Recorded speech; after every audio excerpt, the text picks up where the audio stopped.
Good afternoon.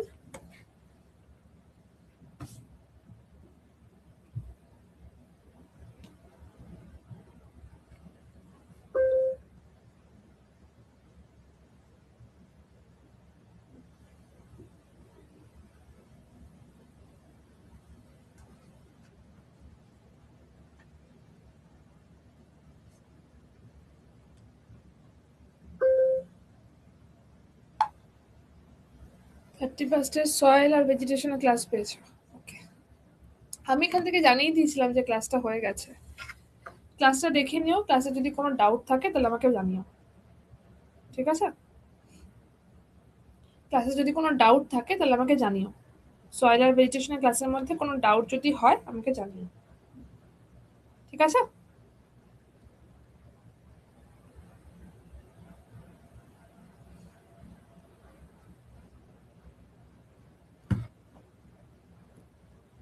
হ্যাঁ, পুরোটা হয়ে গেছে।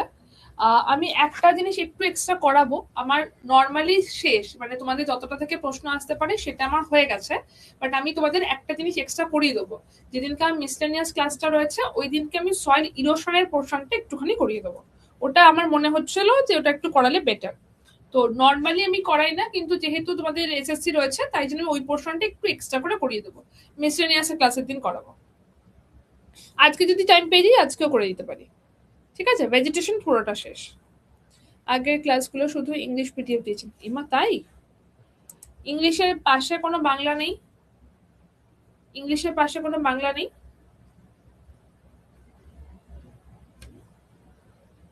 সবাই দেখতে পেয়ে গেছে বাবু, অনেক ঝামেলা ঝামেলা করে ক্লাস দেখতে পাওয়া গেছে আলটিমেটলি। যদি তুমি না দেখতে পাও তোমাকে একটু ঝামেলা করতে হবে, সাপোর্টে জানাতে হবে, তাহলে দেখতে পাবে।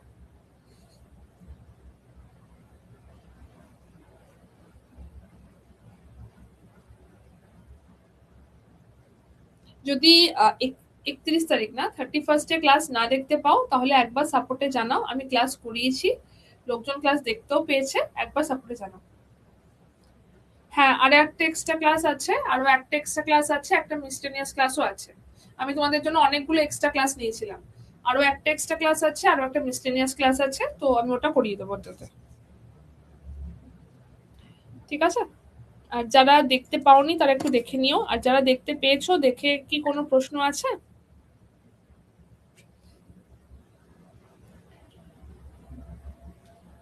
দেখে কি কোনো প্রশ্ন আছে?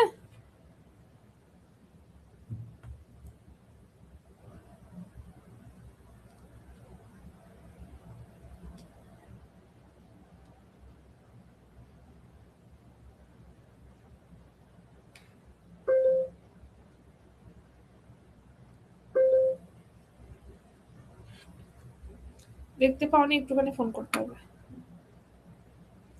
না বাবা, আজকে অ্যাটমসফিয়ারের ক্লাস, দেখতে পাচ্ছ অ্যাটমসফিয়ার লেখা রয়েছে, ওটাই করো।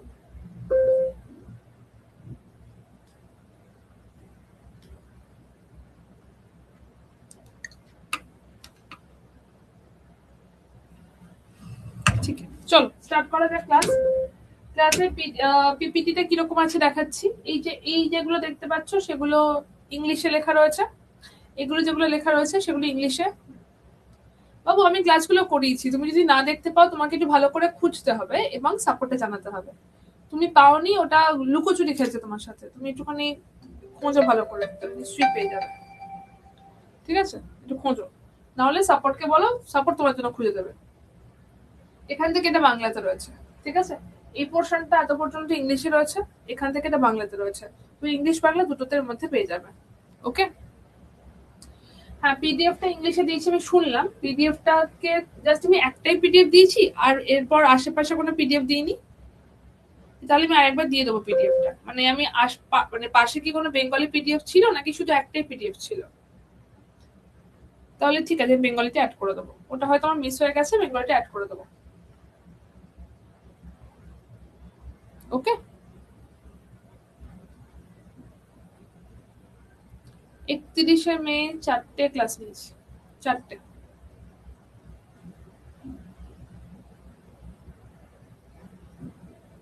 চলো স্টার্ট করছি ক্লাস অ্যাটমসফিয়ার।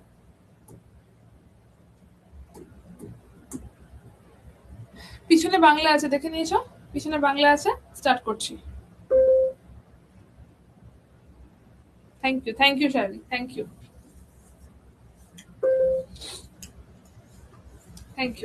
চলো অ্যাটমসফিয়ার স্টার্ট করছি। অ্যাটমসফিয়ার কাকে বলা হচ্ছে? আমি আগে তোমাদেরকে বলেছিলাম যে আমাদের এই যে পৃথিবীটা রয়েছে না, পৃথিবীতে তিনটে স্ফিয়ার থাকে, তিনটে আলাদা করে তিনটে রকমের মন্ডল থাকে, ঠিক আছে? তিনটে স্ফিয়ার থাকে। কি কি স্ফিয়ার থাকে? একটা হচ্ছে আমাদের বায়ুমণ্ডল, একটা হচ্ছে আমাদের অ্যাটমসফিয়ার, একটা হচ্ছে হাইড্রোস্ফিয়ার বায়ুমণ্ডল, আর একটা হচ্ছে লিথোস্ফিয়ার যেটা হচ্ছে আমাদের ল্যান্ড। ওকে, একটা হচ্ছে বায়ু, একটা হচ্ছে বাড়ি, আর একটা হচ্ছে স্থলমণ্ডল। এই তিনটে মণ্ডল এখানে দেখতে পাওয়া যায়। ওকে, এবং এই তিনটে মণ্ডলের মধ্যে যে জায়গাটাতে লাইফের প্রেজেন্ট রয়েছে, যে জায়গাতে লাইফের এক্সিস্টেন্স রয়েছে, তাকে বলা হয় জীবমণ্ডল। এই তিনটে মণ্ডলের মধ্যে যে জায়গাতে লাইফের এক্সিস্টেন্স রয়েছে, মানে যেখানে লাইফ থাকতে পারে, তাকে বলা হচ্ছে আমাদের জীবমণ্ডল। ওকে, বায়ুমণ্ডলটা কি? বায়ুমণ্ডলটা যেটা এখন আমরা পড়বো, বায়ুমণ্ডল হচ্ছে অ্যাটমসফিয়ার। অ্যাটমসফিয়ারটা হচ্ছে পৃথিবীতে এই যে বিভিন্ন গ্যাসের একটা আবরণ দেখতে পাওয়া যায়। পৃথিবীতে বিভিন্ন গ্যাসের যে একটা আবরণ দেখতে পাওয়া যায়, মানে অনেক ধরনের গ্যাস একসাথে পুরো পৃথিবীটাকে একদম কভার করে রেখেছে, পুরো পৃথিবীটাকে একদম আলাদা করে কভার করে রেখেছে, সেটাকে বলা হচ্ছে আমাদের অ্যাটমসফিয়ার। পৃথিবীটাকে পুরো একটা চাদরের মতো আবরণ করে রেখেছে, তাকে বলা হচ্ছে আমাদের অ্যাটমসফিয়ার। ঠিক আছে? অ্যাটমসফিয়ার যদি বলা হয়, সেটা বিভিন্ন গ্যাসের একটা আবরণ যেটা একসাথে মিলিয়ে মিশে রয়েছে।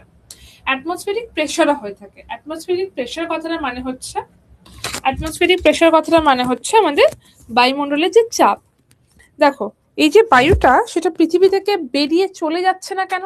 পৃথিবীতেই রয়ে যাচ্ছে কেন? পৃথিবী থেকে বেরিয়ে চলে যাচ্ছে না কেন? তার কারণ হচ্ছে মাধ্যাকর্ষণ শক্তি। পৃথিবীর যে মাধ্যাকর্ষণ শক্তি রয়েছে, তার সাহায্যেই পুরো বায়ুটা পৃথিবীতে ওখানে রয়েছে, সেটা ওখান থেকে ছিটকে বেরিয়ে যাচ্ছে না। এবং এই মাধ্যাকর্ষণ শক্তি থাকার কারণেই পৃথিবীতে যে বায়ুটা রয়েছে, সেটা প্রত্যেকটা জায়গায়, ধরো কোনো একটা পার্টিকুলার স্কোয়ার সেন্টিমিটার এমন একটা জায়গাতে কিছুটা প্রেশার, কিছুটা চাপ এখানে দিয়ে থাকে, বায়ুটা কিছুটা প্রেশার দিয়ে থাকে। এই যে বায়ুটা কিছুটা প্রেশার দিয়ে থাকছে, এটাকে বলা হচ্ছে আমাদের অ্যাটমসফেরিক প্রেশার বা বায়ুমণ্ডলীয় চাপ। অ্যাটমসফেরিক প্রেশার বা বায়ুমণ্ডলীয় চাপ। জিনিসটা, বায়ুটা পুরো পৃথিবী থেকে বেরিয়ে যাচ্ছে না, তার কারণ হচ্ছে মাধ্যাকর্ষণ। এবং এই মাধ্যাকর্ষণটার জন্যই বায়ুটা প্রত্যেক স্কোয়ার সেন্টিমিটারে যে প্রেশারটা দিয়ে থাকছে, সেই প্রেশারটাকে বলা হচ্ছে আমাদের অ্যাটমসফেরিক প্রেশার বা বায়ুমণ্ডলীয় চাপ। এর ভ্যালু কত? এর ভ্যালু হচ্ছে 1034 গ্রাম পার স্কোয়ার সেন্টিমিটার। তার মানে সমুদ্র পৃষ্ঠতে বায়ু 1 স্কোয়ার সেন্টিমিটার জায়গাতে 1034 গ্রাম প্রেশার দিয়ে থাকে। নর্মাল সমুদ্র পৃষ্ঠতে বায়ু 1 স্কোয়ার সেন্টিমিটার জায়গাতে 1034 গ্রাম 1034 গ্রাম প্রেশার দিয়ে থাকে। এটাকে বলা হচ্ছে আমাদের অ্যাটমসফেরিক প্রেশার। ক্লিয়ার? বুঝতে পেরেছো? ক্লিয়ার হয়েছে? আচ্ছা, এরপরেরটাতে আসছি। সেটা হচ্ছে আমাদের অ্যাটমসফেরিক কম্পোজিশন, উপাদান, কি কি ভাবে অ্যাটমসফিয়ারটা তৈরি হচ্ছে। একটা মিনিট দাঁড়াও তো, একটা সেকেন্ড। হ্যালো,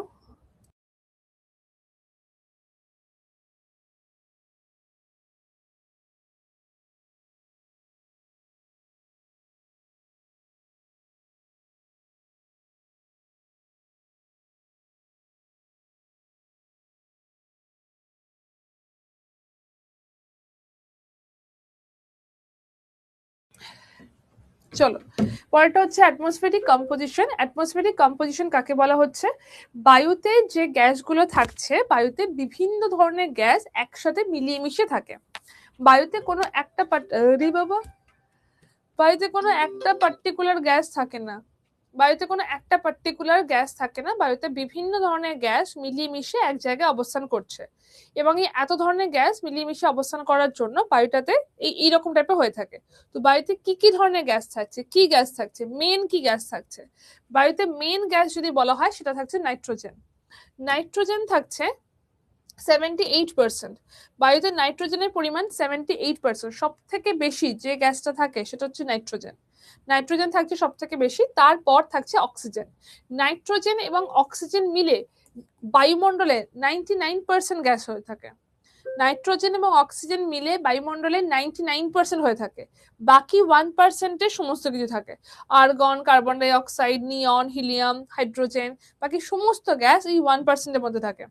বায়ুমণ্ডলের 78% হচ্ছে নাইট্রোজেন, 21% অক্সিজেন, বাকি সমস্তটা মিলিয়ে হচ্ছে 1%। ঠিক আছে?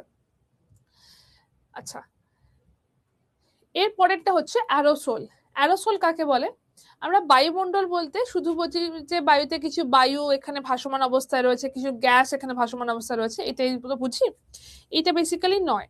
বায়ুমণ্ডলে গ্যাসের সাথে সাথে কিছু পরিমাণ সলিড এবং লিকুইড পার্টিকেল এখানে ভাসমান অবস্থায় থাকে। বায়ুমণ্ডলে গ্যাসের সাথে সাথে কিছু সলিড এবং লিকুইড পার্টিকেল এখানে ভাসমান অবস্থায় দেখতে পাওয়া যায়। এই যে সলিড এবং লিকুইড পার্টিকেল গুলো রয়েছে, এগুলোকে একসাথে বলা হয় অ্যারোসোল। এগুলোকে একসাথে বলা হচ্ছে অ্যারোসোল। আমি যেগুলো বলছি সেগুলো বাংলায় লেখা আছে, ঠিক আছে? এখন আমি যেটা বলছি শুধু বুঝে নাও। বায়ুমণ্ডলে যে সলিড এবং লিকুইড পার্টিকেল গুলো রয়েছে সেগুলো একসাথে যে ভাসমান অবস্থায় দেখতে পাই, মানে আমরা নর্মালি সলিড পার্টিকেলকে বায়ুমণ্ডলে ভাসছে দেখতে পাই না, বাট একদম ক্ষুদ্র ক্ষুদ্র সলিড এবং লিকুইড পার্টিকেল ভাসমান অবস্থায় থাকে, তাকে বলা হয় অ্যারোসোল। ঠিক আছে? তাকে বলা হচ্ছে অ্যারোসোল। আচ্ছা, এর পরেরটাতে যাওয়ার আগে একটা পয়েন্ট একটু বলে দিই। সূর্য থেকে যে তাপটা পৃথিবীকে উত্তপ্ত করতে আসে, মানে যে তাপটা পৃথিবীকে উত্তপ্ত করে, তার মধ্যে পুরোটা 100% পৃথিবীকে উত্তপ্ত করতে পারে না। সূর্য থেকে যে তাপটা আসছে সেটা পুরোটা পৃথিবীকে 100% পৃথিবীকে উত্তপ্ত করছে, এরকম হয় না। তো কি হচ্ছে, সূর্য থেকে যে তাপটা আসছে তার 34% পৃথিবীর যে অ্যাটমসফিয়ার রয়েছে, সেই অ্যাটমসফিয়ারে ধাক্কা খেয়ে 34% প্রথমেই মহাশূন্যে ফিরে যায়। বাকি যে 66% রয়েছে সেটা পৃথিবীকে উত্তপ্ত করে। সূর্য থেকে যতটা তাপ, জিনিসটা বোঝো, সূর্য থেকে যতটা তাপ পৃথিবীতে আসে সেটা ততটা উত্তপ্ত করতে পারে না। প্রথমেই 34% অ্যাটমসফিয়ারে ধাক্কা খেয়ে ফিরে যায়।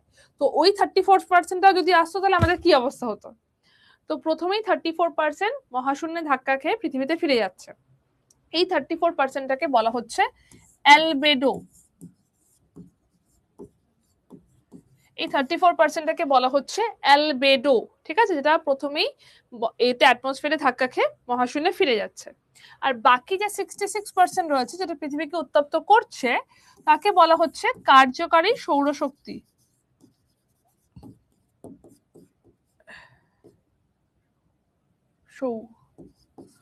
সৌরশক্তি, একে বলা হয় কার্যকারী সৌরশক্তি। ঠিক আছে? 66%টাকে বলা হচ্ছে কার্যকারী সৌরশক্তি, 34%টাকে বলা হচ্ছে অ্যালবেডো, যেটা পৃথিবীর অ্যাটমসফিয়ারে ধাক্কা খেয়ে মহাশূন্যে ফিরে যাচ্ছে। ওকে? আচ্ছা, এবার আসছে ক্লাসিফিকেশন। অ্যাটমসফিয়ার যেটা রয়েছে, আমি একটা চার্ট করে তোমাদের দেখাচ্ছি, তোমাদের বুঝতে সুবিধা হবে বলে। বাকি পুরোটা বাংলা ইংলিশ দুটো ভাষাতেই লেখা আছে। অ্যাটমসফিয়ার যেটা রয়েছে, যেটাকে আমরা বায়ুমণ্ডল বলছি,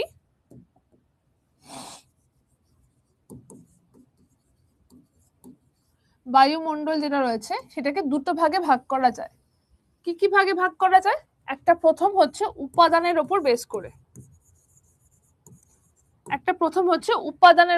করে, আমি বায়ুমণ্ডলটাকে ভাগ করব উপাদান, সেখানে কোথায় কোথায় কি কি রকমের উপাদান আছে তার উপর বেস করে। উপাদানের উপর বেস করে একটা ভাগ করা যায়। আরেকটা ভাগ করা যাচ্ছে উচ্চতা এবং উষ্ণতার উপর বেস করে।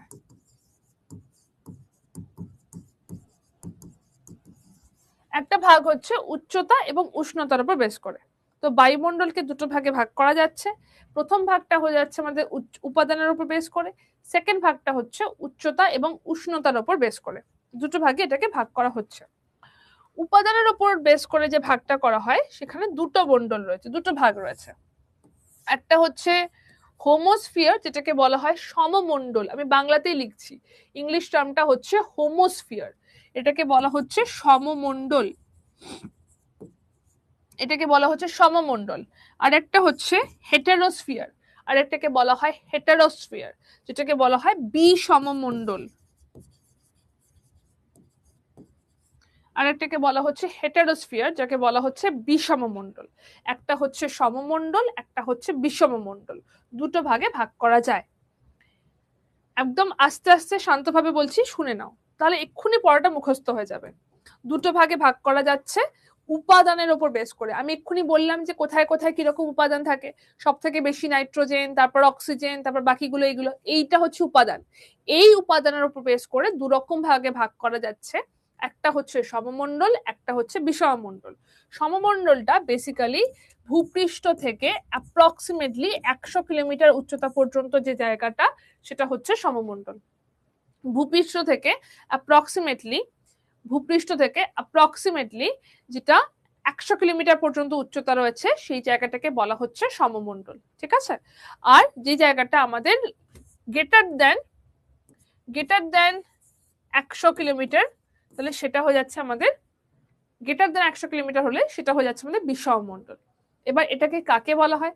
সমমণ্ডল, নামের মধ্যেই উত্তরটা রয়েছে। কাকে বলা হচ্ছে?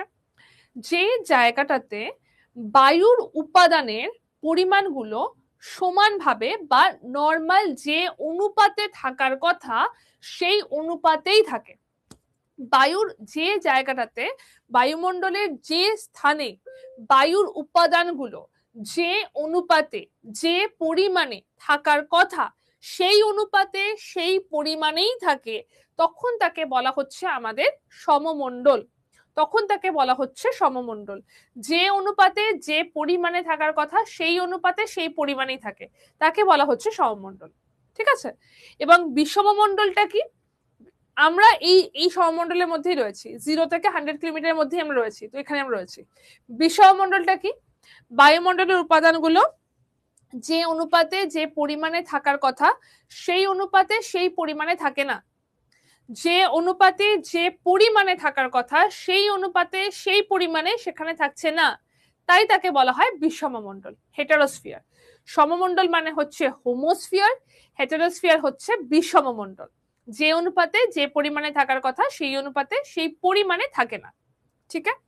আচ্ছা, আর যদি আমরা উচ্চতা এবং উষ্ণতার উপর বেস করে ভাগ করি, আগে ভাগগুলোকে বুঝিয়ে দিচ্ছি, তারপর আমি ক্যারেক্টারিস্টিক্সে যাব। ঠিক আছে? আগে ভাগগুলোকে বুঝিয়ে দিই। যদি আমরা উচ্চতা এবং উষ্ণতার উপর বেস করে ভাগ করি, তাহলে প্রথমটা হচ্ছে ট্রোপোস্ফিয়ার।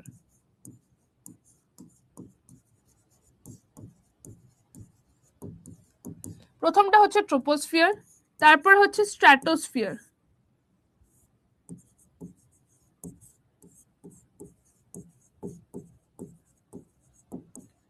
তারপরটা হচ্ছে স্ট্র্যাটোস্ফিয়ার, তারপরটা হচ্ছে মেসোস্ফিয়ার,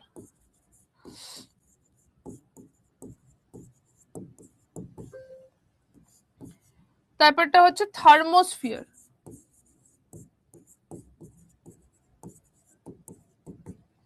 অনেক লেখক থার্মোস্ফিয়ারের পর আয়নোস্ফিয়ার বলে একটা লেয়ার দেখান। আমি আয়নোস্ফিয়ারটাকে তোমাদের আলাদা বলে দেবো। যদি আয়নোস্ফিয়ার করা হয় তাহলে সেটাকে 6টা ভাগে ভাগ করা যায়, যদি আয়নোস্ফিয়ার না ধরি তাহলে সেটাকে 5টা ভাগে ভাগ করা যায়। চলো আমি আয়নোস্ফিয়ার লিখেই দিচ্ছি।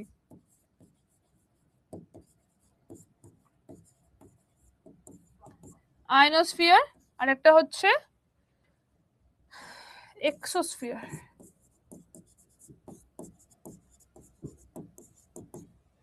এই 6টা ভাগে ভাগ করা যাচ্ছে। যদি আমরা উচ্চতা এবং উষ্ণতার উপর ফোকাস করি, উচ্চতা এবং উষ্ণতার উপর ফোকাস করলে এই 6টা ভাগে ভাগ করা যায়। উপাদান হিসাবে যাচ্ছে দুটো ভাগ, উচ্চতা উষ্ণতার উপর যাচ্ছে দুটো ভাগ। এবার দেখো, এই যে আমি সমমণ্ডলটা বললাম, সমমণ্ডলটা বেসিক্যালি ট্রোপোস্ফিয়ার, স্ট্র্যাটোস্ফিয়ার এবং মেসোস্ফিয়ার, এই তিনটে মিলে হয়ে যাচ্ছে সমমণ্ডল। এই তিনটে জায়গাতেই বায়ুর উপাদানগুলো যে পরিমাণে যে অনুপাতে থাকার কথা, বায়ুর উপাদানগুলো সেই পরিমাণে সেই অনুপাতেই থাকে, এইটাকে বলা হচ্ছে সমমণ্ডল।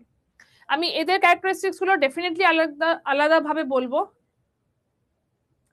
হ্যাঁ, বিষমমণ্ডলটা 100-র বেশিতে।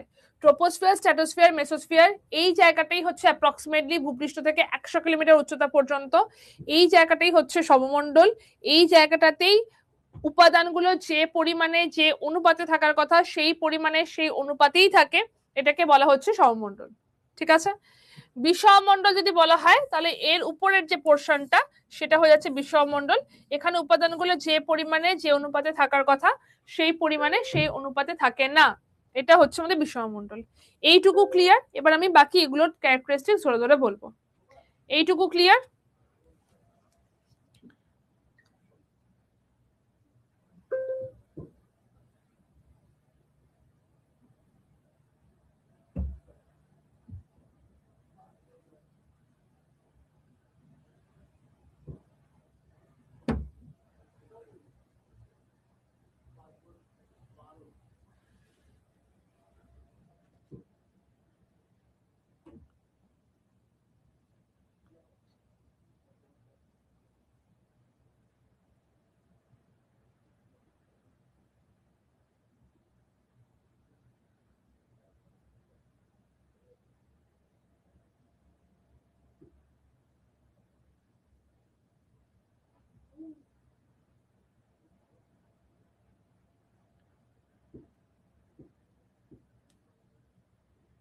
এইটুকু ক্লিয়ার?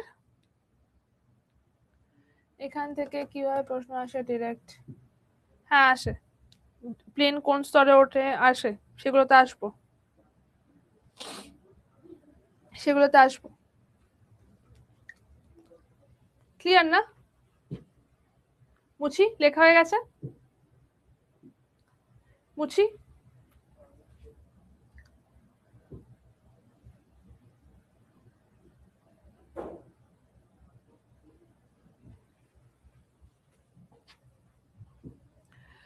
যেটা আমি বললাম, হোমোস্ফিয়ার হেটারোস্ফিয়ার তার উপর বেস করে ভাগ করা যায়।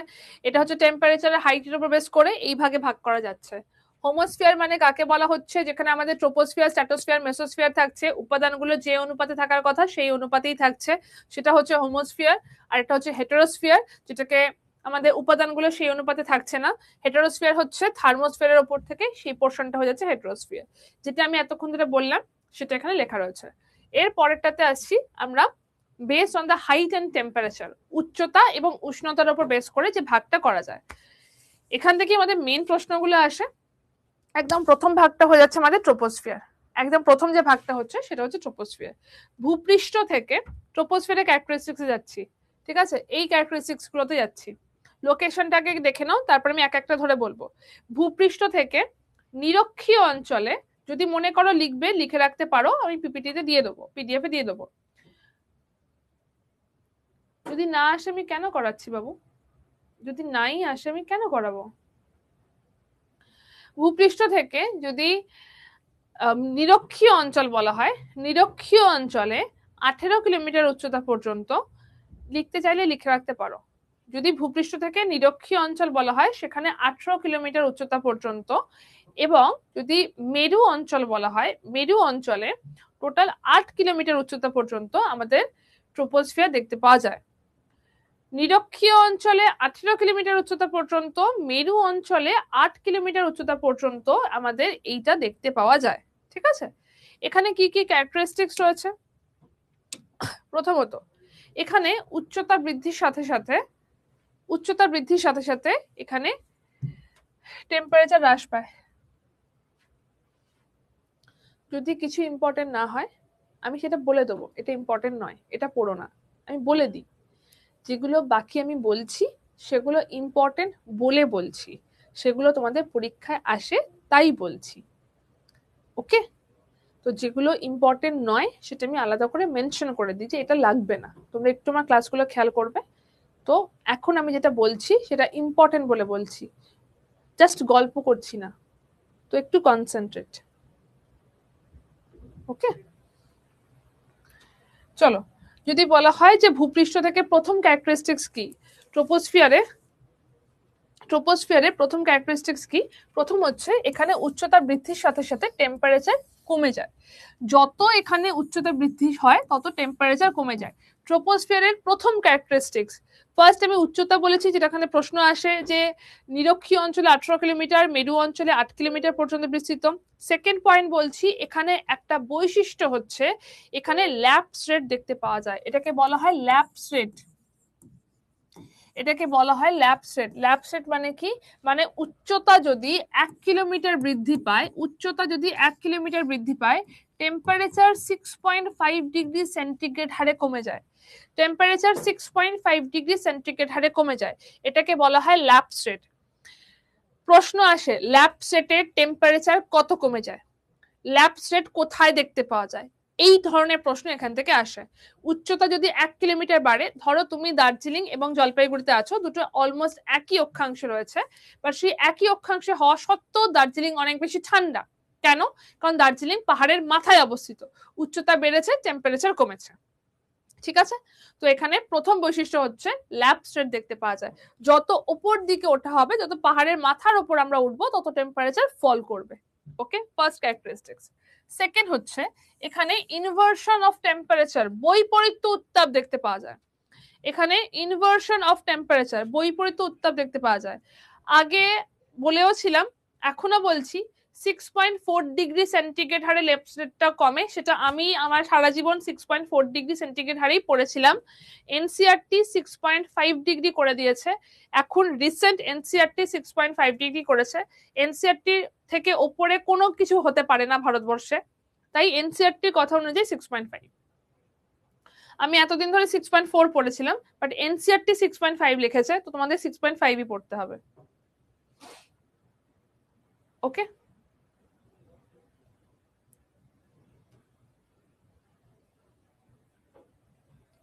পরেরটা হচ্ছে এখানে বৈপরীত্য উত্তাপ বা ইনভার্সন অফ টেম্পারেচার দেখতে পাওয়া যায়। বৈপরীত্য উত্তাপ, এখানে বৈপরীত্য উত্তাপ বা ইনভার্সন অফ টেম্পারেচার দেখতে পাওয়া যায়। সেকেন্ড মানে কোনটা বলো, আমাকে একটু বলে দিতে হবে কোনটা বলছো, আমি বুঝতে পারবো না। এখানে বৈপরীত্য উত্তাপ দেখতে পাওয়া যায়। বৈপরীত্য উত্তাপ মানেটা কি, মানে হচ্ছে দেখো, নর্মাল ল্যাপসেট অনুযায়ী আমরা কি জানি যে পাহাড়ের মাথার ওপর সেখানে আমাদের ঠান্ডা বাতাস থাকবে, পাহাড়ের মাথার ওপর, বলছি তো, সেটাই তো বলছি।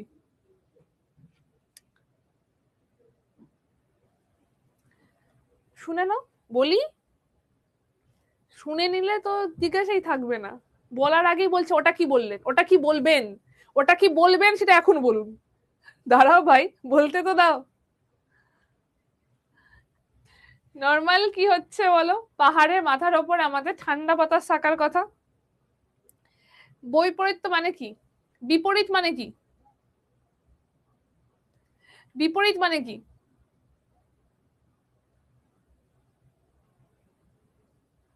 বলো বিপরীত মানে কি?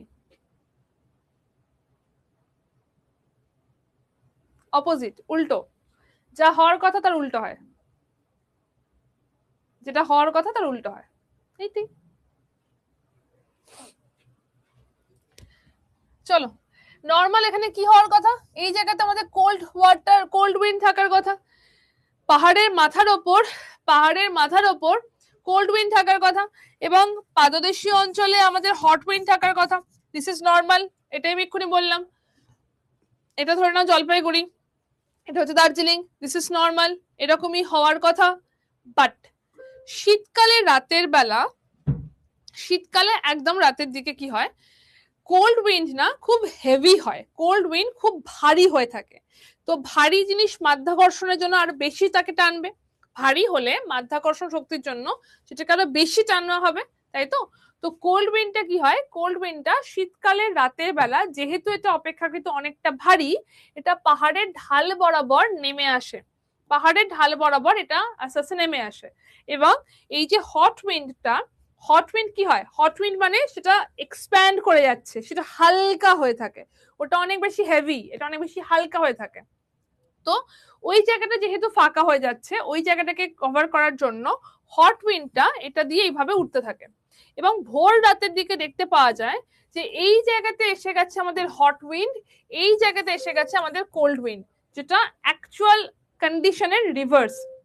অ্যাকচুয়াল যেটা হওয়ার কথা তার উল্টো জিনিসটা এখানে হয়, অ্যাকচুয়াল যেটা হওয়ার কথা তার উল্টো জিনিসটা এখানে দেখতে পাওয়া যায়। এইটাকে বলা হয় বৈপরীত্য উত্তাপ, বিপরীত অবস্থা হয়ে থাকে, এটাকে বলা হয় বৈপরীত্য উত্তাপ। যে ভারী বায়ুটা এভাবে নেমে আসছে, এটাকে বলা হচ্ছে আমাদের anabatic wind, sorry katabatic wind. যে বায়ুটা নেমে আসছে তাকে বলা হচ্ছে ক্যাটাবেটিক উইন্ড। দিনের বেলা কেন হয় না? দিনের বেলাতে হালকা বায়ুটাও অতটা বেশি মানে হেভি হয়ে যায় না যে ওটার পাহাড়ে ঢাল বরাবর নেমে আসবে। শীতকালে রাতটা বেশি ঠান্ডা নাকি শীতকালে দুপুরটা বেশি ঠান্ডা? সমস্ত সিচুয়েশনের মধ্যে শীতকালের রাত এটা সব থেকে বেশি ঠান্ডা, এই সময় বায়ুটা সব থেকে বেশি ঠান্ডা হয়, এই সময় বায়ুটা সব থেকে বেশি হেভি হয়, তাই নেমে আসে। শীতকালে সকালে অতটাও ঠান্ডা থাকে না যে হেভি বায়ুটা নেমে আসবে, তাই হয়। আমাকে ঠান্ডাটাকে অনেক কমাতে হবে তাহলে ওটা হবে, মানে ঠান্ডাটাকে অনেক বাড়াতে হবে তাহলে ওটা হবে। তো এটাকে বলা হচ্ছে ক্যাটাবেটিক উইন্ড। যে বায়ুটা নেমে আসছে তাকে বলা হচ্ছে ক্যাটাবেটিক উইন্ড, যে বায়ুটা উপরে উঠে যাচ্ছে তাকে বলা হচ্ছে অ্যানাবেটিক উইন্ড। অ্যানাবেটিক, হ্যাঁ, একে বলা হচ্ছে অ্যানাবেটিক উইন্ড। কোনো প্রশ্ন এটুকুর মধ্যে? এটুকুর মধ্যে কোনো প্রশ্ন?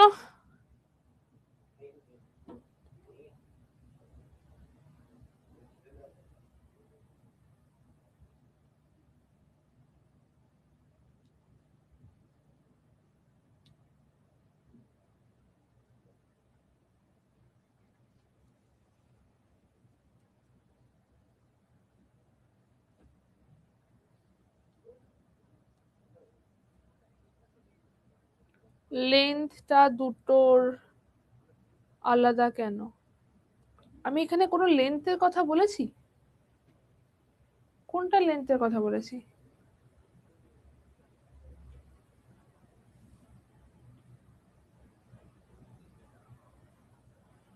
মেরু নিরক্ষীয়, নিরক্ষীয় অঞ্চলটাতে যেহেতু সূর্যালোকটা লম্বভাবে কিরণ দেয় তাই জন্য ওখানে টেম্পারেচার বেশি থাকে, বায়ুটা অনেক বেশি পর্যন্ত গিয়ে সার্কুলেট করতে পারে, তাই লেন্থটা আলাদা। মেরু অঞ্চলে তির্যক ভাবে দেয়, এমনি জায়গাটা ঠান্ডা, বায়ু সার্কুলেট করতে পারে না, তাই ওটা কম। দার্জিলিং এ ভোরবেলা গরম থাকে এরকম নয়, এটা রোজকারের ঘটনা নয়। এটা রোজ হচ্ছে, রোজ আমাদের পাহাড়ের মাথাটা ঠান্ডা গরম হচ্ছে, উপত্যকা ঠান্ডা হচ্ছে, এরকম হয় না, রোজ হয় না। কোনো কোনো সময় দেখতে পাওয়া যায়, দেখতে পাওয়া যায় একমাত্র ট্রপোস্ফিয়ারে। রোজ হচ্ছে বলছি না, কোনো কোনো সময় হয়ে থাকে। আর এটা এমন জায়গা হয় যেটা একদম ফাঁকা জায়গা, কনজাস্টেড জায়গাতে হয় না। দার্জিলিং ভীষণ কনজাস্টেড, তো সেখানে এটা এতটা হবে না। যেটা একটু ফাঁকা জায়গাতে সেটা দেখতে পাওয়া যায়, রোজকারের ঘটনা নয় এটা।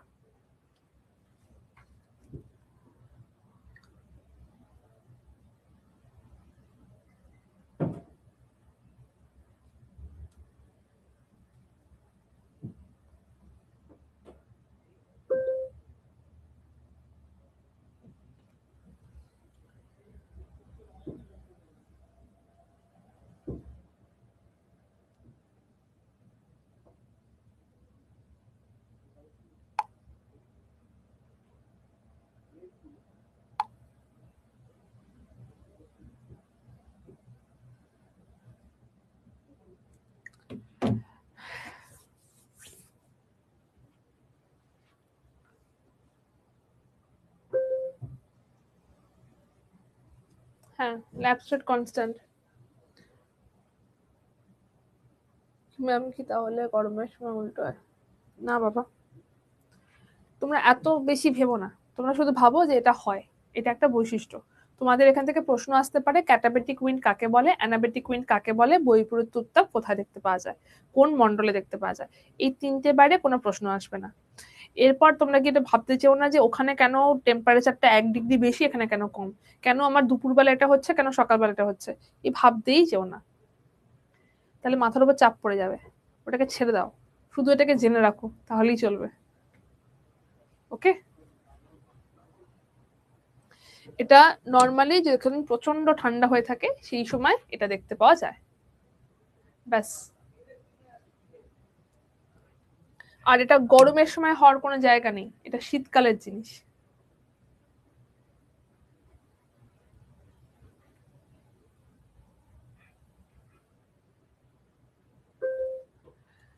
চলো, তো এখানে যেটা বলছিলাম, আচ্ছা আরেকটা জিনিস, ট্রোপোস্ফিয়ার এবং স্ট্র্যাটোস্ফিয়ার, এই যে ট্রোপোস্ফিয়ার এবং স্ট্র্যাটোস্ফিয়ার, তার মাঝে অবস্থিত হচ্ছে ট্রোপোপজ। ট্রোপোস্ফিয়ার এবং স্ট্র্যাটোস্ফিয়ারের মাঝে অবস্থিত ট্রোপোপজ। 6.5 ডিগ্রি শুধু টেম্পারেচার নাকি সব মন্ডলেই? আমি এই ক্যারেক্টারিস্টিক্সটা বলেছি ট্রোপোস্ফিয়ারে। ট্রোপোস্ফিয়ারে টেম্পারেচার বৃদ্ধির সাথে সাথে, উচ্চতা বৃদ্ধির সাথে সাথে টেম্পারেচার কমে, তার হার 6.5। স্ট্র্যাটোস্ফিয়ারে উচ্চতা বৃদ্ধির সাথে সাথে টেম্পারেচার বাড়ে, তো 6.5 তার হার নয়।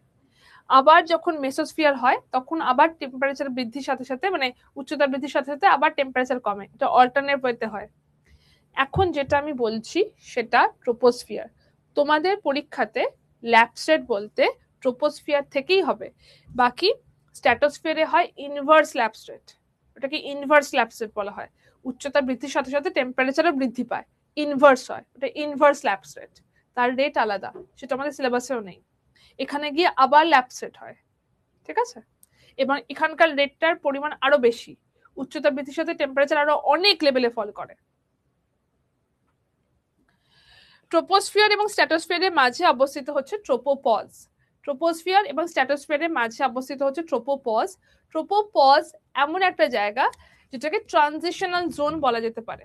ট্রানজিশনাল জোন যেখানে ট্রোপোস্ফিয়ারটা শেষ হয়ে স্ট্র্যাটোস্ফিয়ার শুরু হচ্ছে, ট্রোপোস্ফিয়ার শেষ হয়ে স্ট্র্যাটোস্ফিয়ার শুরু হচ্ছে, তাকে বলা হচ্ছে ট্রোপোপজ। যেই জায়গাটাতে উচ্চতা বৃদ্ধির সাথে সাথে টেম্পারেচার বাড়েও না কমেও না, উচ্চতা বৃদ্ধির সাথে সাথে টেম্পারেচার বাড়ছেও না কমছেও না, স্ট্যাগনেন্ট হয়ে রয়েছে, তাকে বলা হচ্ছে আমাদের ট্রোপোপজ। সেখানে টেম্পারেচার বৃদ্ধিও পায় না কমেও যায় না, ঠিক আছে? এটা হচ্ছে ট্রোপোপজ। কোথায় কত ডিগ্রি? 6.5 ডিগ্রি উচ্চতাতে যাচ্ছে। মেরু অঞ্চলে কত, নিরক্ষীয় অঞ্চলে কত, ল্যাপসেট বলা হচ্ছে। এখানে ইনভার্সন অফ টেম্পারেচার, বৈপরীত্য উত্তাপ দেখতে পাওয়া যায়। এখানে জেট স্ট্রিম দেখতে পাওয়া যায়, তোমাদের অলরেডি জেট স্ট্রিম আমি করিয়ে দিয়েছি, জেট স্ট্রিম দেখতে পাওয়া যায়। এখানে টার্বিউলেন্স হয়, যত রকমের ঝড় ঝঞ্ঝা বৃষ্টি যা যা দেখো সেটা শুধুমাত্র ট্রোপোস্ফিয়ারে হয়ে থাকে, এর বাইরে কোথাও নয়। শুধুমাত্র ট্রোপোস্ফিয়ারে হয়ে থাকে, এর বাইরে কোথাও হয় না। ট্রোপোপজ হচ্ছে যে জায়গাটাতে ট্রোপোস্ফিয়ার এবং স্ট্র্যাটোস্ফিয়ারের মাঝের পোর্শনটা, এটা হচ্ছে ট্রোপোপজ। এই জায়গার টেম্পারেচারটা স্ট্যাগনেন্ট হয়ে থাকে, টেম্পারেচার বাড়েও না কমেও না। আরেকটা প্রশ্ন আসে যে স্ট্যাগনেন্ট থাকে, টেম্পারেচার বাড়েও না কমেও না। আরেকটা প্রশ্ন আসে যে প্লেন কোন লেয়ার থেকে ওড়ে? প্লেন নর্মালি ওড়ে ট্রোপোস্ফিয়ার থেকে, স্ট্র্যাটোস্ফিয়ার থেকে জেট প্লেন ওড়ে। নর্মাল প্লেন যদি বলা হয়, নর্মাল প্লেন ওড়ে ট্রোপোস্ফিয়ার থেকে, ওকে? নর্মাল প্লেন ওড়ে ট্রোপোস্ফিয়ার থেকে, ওকে?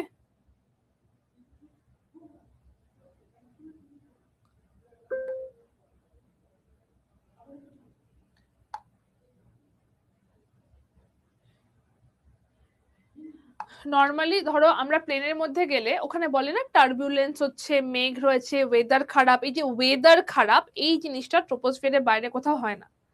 ওয়েদার খারাপ ব্যাপারটা ট্রোপোস্ফিয়ারের বাইরে কোথাও হয় না। তো নর্মাল প্লেন যেটা ট্রোপোস্ফিয়ার থেকে ওড়ে, স্ট্র্যাটোস্ফিয়ার থেকে যেটা ওড়ে সেটা হচ্ছে আমাদের জেট প্লেন, যেটা আকাশ থেকে চলে যাওয়ার পর একটা সাদা রঙের রেখা দেখতে পাওয়া যায়, সেটা হচ্ছে স্ট্র্যাটোস্ফিয়ার থেকে, ঠিক আছে? ট্রোপোস্ফিয়ারের মধ্যে কোনো প্রশ্ন আছে? ট্রোপোস্ফিয়ারের মধ্যে কোনো প্রশ্ন আছে?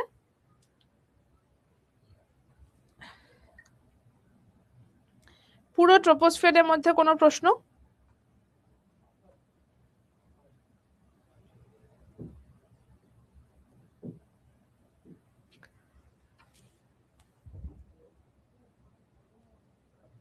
হ্যাঁ, ক্ষুব্ধমণ্ডল বলে, কিন্তু এটা পরীক্ষা আসবে না। যাই হোক, ক্ষুব্ধমণ্ডল বলে। এখানেই সব থেকে বেশি সিজন মানে টার্বুলেন্স হয়ে থাকে, তো এটাকে ক্ষুব্ধমণ্ডল বলে।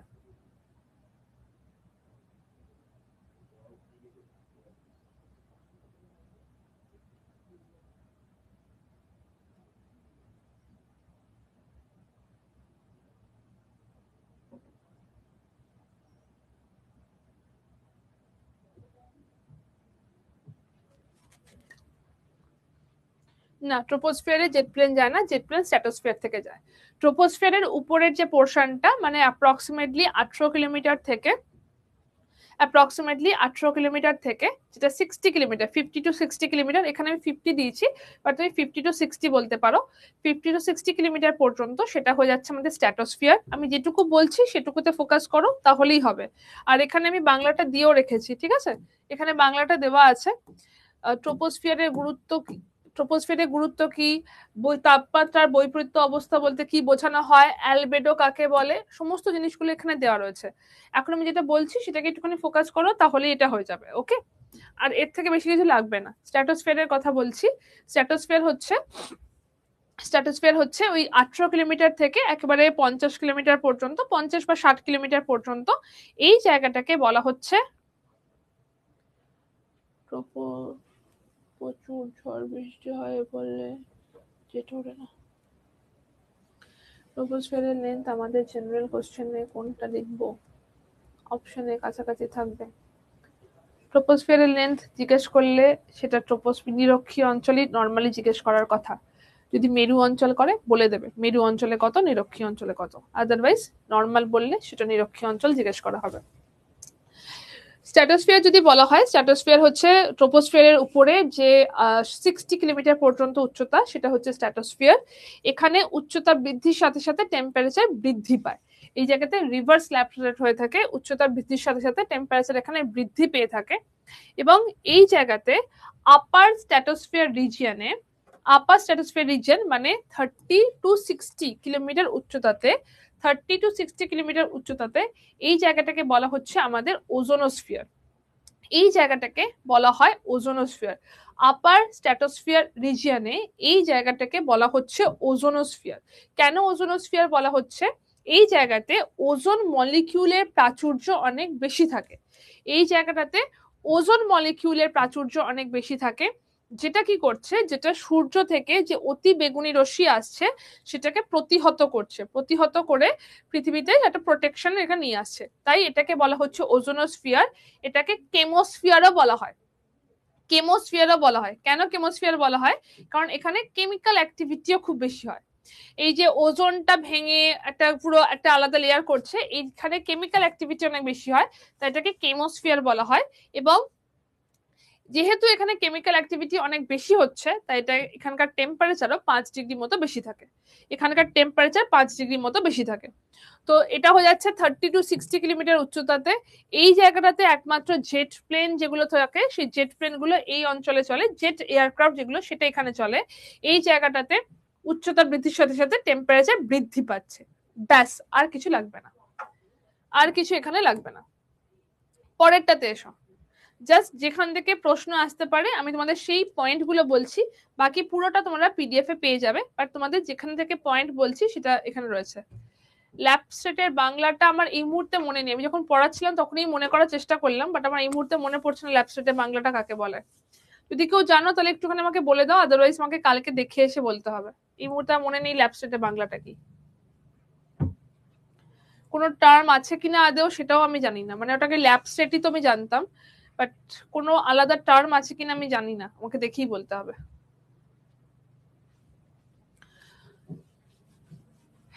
তোমাদের কারোর কাছে জানা আছে ল্যাপস্টেটের বাংলা পক্ষ? এক্ষুনি মানে ইংলিশ আছে বলে, বিদেশি ভাষা আছে বলে তোমরা এখন আন্দোলন করো।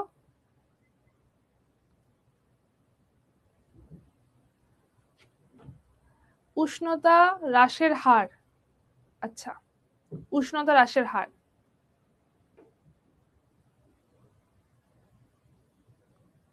জেট স্ট্রিম কি জেট প্লেন? না, জেট স্ট্রিম কি আমি আগের দিন ক্লাসে বলেছি, ক্লাইমেটের ক্লাসে জেট স্ট্রিম কি বলেছি। জেট স্ট্রিম হচ্ছে একটা জিওস্ট্রপিক উইন্ড, দ্রুত বেগে প্রবাহিত হওয়া জিওস্ট্রপিক উইন্ড।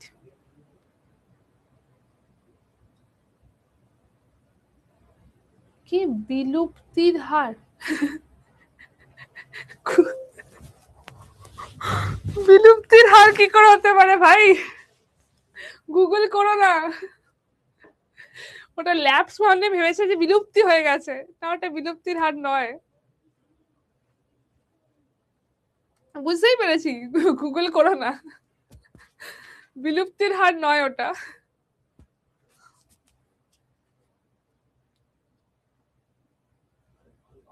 হ্যাঁ, টেম্পারেচার পরিবর্তনের হার তবু মানা যেতে পারে, বিলুপ্তির হার ইজ টু মাচ।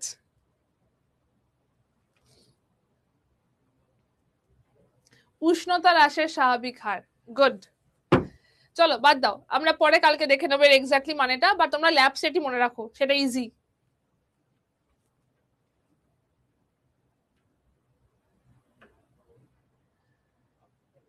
তোমরা ল্যাব সেট মনে রাখো, সেটা বেশি ইজি।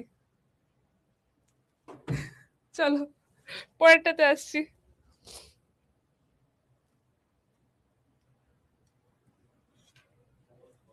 চলো পরেরটা হচ্ছে মেসোস্ফিয়ার। পরেরটা হচ্ছে মেসোস্ফিয়ার। মেসোস্ফিয়ারটা হচ্ছে স্ট্র্যাটোস্ফিয়ারের উপরের যে পার্টটা, সেটা হচ্ছে মেসোস্ফিয়ার। এই জায়গাতে আবার টেম্পারেচার হ্রাস পাচ্ছে, উচ্চতার বৃদ্ধির সাথে সাথে মেসোস্ফিয়ারের টেম্পারেচার আবার হ্রাস পাচ্ছে, ঠিক আছে? এটা অল্টারনেটিভ ওয়েতে হয়, এখানে উচ্চতার বৃদ্ধির সাথে সাথে টেম্পারেচার হ্রাস পায়, উচ্চতার বৃদ্ধির সাথে সাথে টেম্পারেচার বৃদ্ধি পায়, উচ্চতার বৃদ্ধির সাথে সাথে টেম্পারেচার আবার হ্রাস পায়। তো ভূপৃষ্ঠে, না ভূপৃষ্ঠে বলবো না, অ্যাটমসফিয়ারে যে জায়গাটাতে সব থেকে ঠান্ডা হয়ে থাকে, অ্যাটমসফিয়ারে যে জায়গাটা সব থেকে বেশি শীতল, সেটা হচ্ছে মেসোস্ফিয়ার। তো এটা প্রশ্ন আসতে পারে যে কোন জায়গাটা সব থেকে বেশি শীতল, সেটা হচ্ছে মেসোস্ফিয়ার। ফার্স্ট পয়েন্ট, শীতল জায়গা হচ্ছে মেসোস্ফিয়ার। সেকেন্ড পয়েন্ট, এইটা হোমোস্ফিয়ারের লাস্ট পার্ট। হোমোস্ফিয়ারের লাস্ট পার্ট হচ্ছে এটা, কারণ troposphere, stratosphere, homosphere, sorry troposphere, stratosphere, mesosphere, তো এই তিনটে নিয়েই হচ্ছে আমাদের হোমোস্ফিয়ার। হোমোস্ফিয়ারের লাস্ট পার্ট হচ্ছে এটা। এই জায়গাটাতেই যে উল্কাপাত যেটা হয়ে থাকে, উল্কাগুলো এখানে এসেই সংঘর্ষের জন্য পুড়ে যায়। হোমোস্ফিয়ারে কি হয়ে থাকে, হোমোস্ফিয়ারে যে পার্টিকেল গুলো থাকে, মানে বায়ুমণ্ডলে যে উপাদানগুলো, সেগুলো তো একদম প্রপার মেনটেন হয়ে থাকে। তো ওইখানে বায়ুর সাথে ফ্রিকশনে, সংঘর্ষের ফলে, ঠিক আছে, বায়ুর সাথে ফ্রিকশনের জন্য সেটা উল্কাগুলো জ্বলে যাচ্ছে। তো উল্কাপাত যেটা হয়, উল্কার তো নিজস্ব রকম করে আলো থাকে না, উল্কাটা কি হয়, সেটা বায়ুর সাথে ফ্রিকশনেই জ্বলে যায়। তো এটা এই লেয়ারে এসে ফ্রিকশনে গিয়ে জ্বলে যায়, ঠিক আছে? আর কিছু লাগবে না। উল্কা কোথায় দেখতে পাওয়া যাচ্ছে? সব থেকে ঠান্ডা লেয়ার কোনটা? হোমোস্ফিয়ারের লাস্ট লেয়ার, বাস। পরেরটা হয়ে যাচ্ছে থার্মোস্ফিয়ার। থার্মোস্ফিয়ার হচ্ছে কনসিডার করা হয় অ্যাজ ফার্স্ট লেয়ার অফ হেটেরোস্ফিয়ার। এটা হেটেরোস্ফিয়ারের ফার্স্ট লেয়ার হিসেবে যায়। আপার থার্মোস্ফিয়ারকে বলা হচ্ছে আমাদের আয়নোস্ফিয়ার। আপার থার্মোস্ফিয়ারকে বলা হয় আয়নোস্ফিয়ার। ওকে, থার্মোস্ফিয়ারে কি হয়ে থাকে? থার্মোস্ফিয়ারে এই যে আমাদের স্পেস স্টেশন গুলো যেগুলো রয়েছে, স্পেস স্টেশন গুলো থার্মোস্ফিয়ারে থাকে।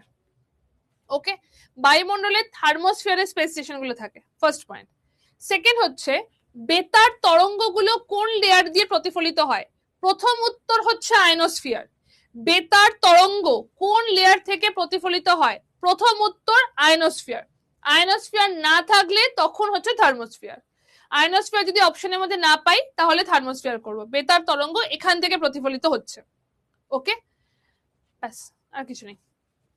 আপার থার্মোস্ফিয়ারকে বলা হচ্ছে আয়নোস্ফিয়ার। আয়নোস্ফিয়ার হচ্ছে এমন একটা জায়গা যেখানে আমাদের মেরুজ্যোতি দেখতে পাওয়া যায়। মেরুজ্যোতি দেখতে পাওয়া যায়। থার্মোস্ফিয়ারে gravity almost zero, almost zero. কোনটা বলো? আবু আমি আগে একটুখানি শেষ করে নিই, তারপর দরকার হলে আবার রিপিট করবো। আগে একটু শেষ করে নিই। বেতার তরঙ্গটা প্রতিফলিত হয় আয়নোস্ফিয়ার থেকে। আয়নোস্ফিয়ার যদি অপশনে না পাও, তাহলে সেটা থার্মোস্ফিয়ার। আয়নোস্ফিয়ার অপশনে না পেলে সেটা থার্মোস্ফিয়ার। এবার এখানে উচ্চতা বৃদ্ধির সঙ্গে সঙ্গে টেম্পারেচার বৃদ্ধি পায়। উচ্চতা বৃদ্ধির সঙ্গে সঙ্গে টেম্পারেচার এখানে বৃদ্ধি পায়।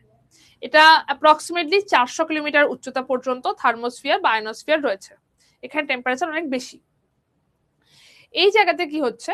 এই জায়গাতে মেরুজ্যোতি দেখতে পাওয়া যায়। এই জায়গাতে মেরুজ্যোতি দেখতে পাওয়া যায়।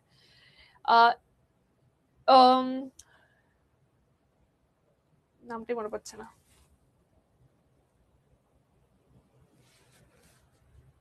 দাঁড়াও,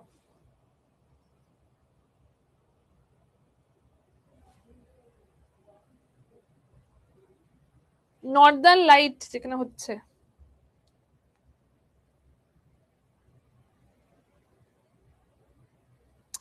গড আমি নামটাই মনে করতে পারছি না। দেশটার নাম মনে পড়ছে না, মানে মুখে আসছে মাথায়, মানে পেটে মুখে আসছে বাট মুখে যেতে আসছে না। আরে অরোরা অস্ট্রেলিয়াস না, আমি নামটা মনে করতে পারছি না, যে দেশি জায়গাটা সব থেকে বেশি দেখতে পাওয়া যায়।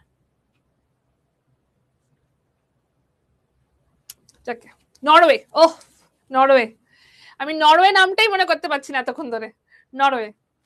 তো নরওয়েতে কি হয়ে থাকে, যে মেরুর জ্যোতি যেটা দেখতে পাওয়া যায়, আজকে মাঝে মাঝে ব্ল্যাঙ্ক হয়ে যাচ্ছে পুরো, মেরুর জ্যোতি যেটা মাঝে মাঝে দেখতে পাওয়া যায় নরওয়েতে, সেটাতে কি হয়ে থাকে, সেটা হচ্ছে আমাদের উত্তর গোলার্ধেটা হচ্ছে অরোরা বোরিওলিসিস, দক্ষিণ গোলার্ধে হচ্ছে অরোরা অস্ট্রেলিসিস। নরওয়েতে মেনলি এটা দেখতে পাওয়া যায়, তাই জন্য এটাকে আমি নরওয়ে নামটা ধরেই বলছিলাম।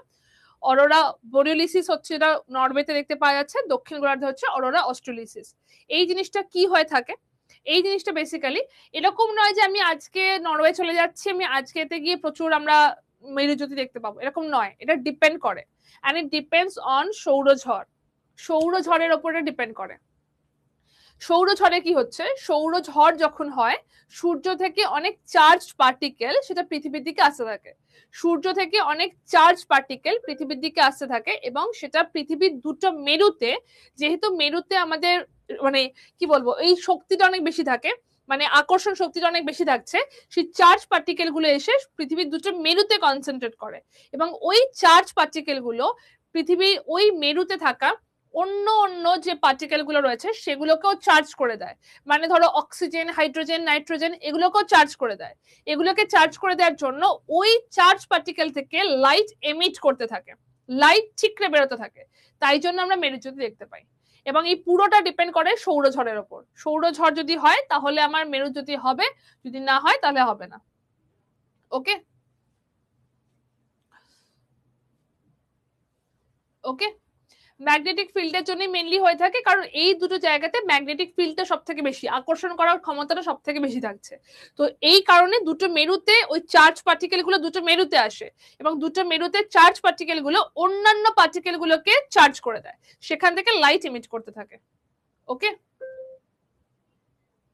ওকে সেটাকে বলা হচ্ছে আমাদের মেরুজ্যোতি।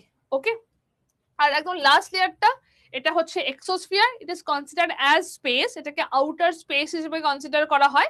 এই জায়গাতে হিলিয়াম, হাইড্রোজেন এগুলো ফ্লোট করতে থাকে, এটাকেই হিলিয়াম, হাইড্রোজেন এগুলো ফ্লোট করতে থাকে। ঠিক আছে, এটা হচ্ছে আমাদের এক্সোস্ফিয়ার। বুঝতে পেরেছো? ক্লিয়ার?